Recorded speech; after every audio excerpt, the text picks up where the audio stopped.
3 கட்ட தேர்தல்களிலும் சுமார் 50% மேற்பட்ட 284 இடங்கள் பாராளுமன்ற தேர்தல் நடந்து முடிந்திருக்கிறது. தேர்தல் துறையானது பல முயற்சிகள் எடுத்தும் கூட இந்த வெப்பம் காரணமாக அவர்களால் எதிர்பார்த்த அளவுக்கு வாக்கு சதவீதம் உயர முடியவில்லை. இந்த 3 கட்ட தேர்தல்களிலும்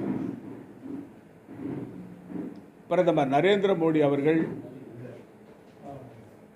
தேர்தல் பிரச்சாரத்தில் முன்னுக்கு பின் முரணான கருத்துக்களை கூறி வருகிறார். மதவாத அரசியலை புகுத்துவதும்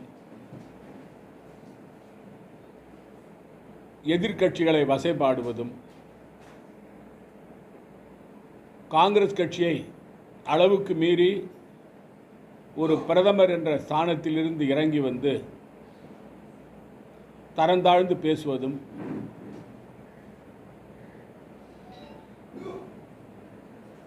நாட்டு மக்களை எதிர்க்கட்சிகள் ஆட்சிக்கு வந்தால் இந்துக்களுக்கு கொடுக்கின்ற திட்டங்களை எல்லாம் இஸ்லாமியருக்கு வாரி கொடுத்து விடுவார்கள் என்று பொய் பிரச்சாரம் செய்வதும், அது மட்டுமல்லாமல் இந்தியா கூட்டணிக்கு வாக்களித்தால்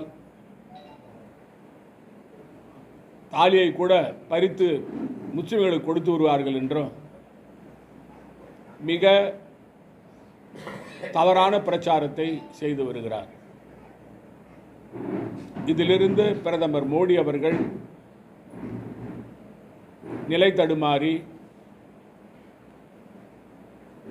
இந்த தேர்தலில் மக்கள் மத்தியில் 10 ஆண்டு கால ஆட்சியில் அவர் என்ன சாதனை செய்தார் என்று அந்த பட்டியலை போட்டு சொல்லாமல்,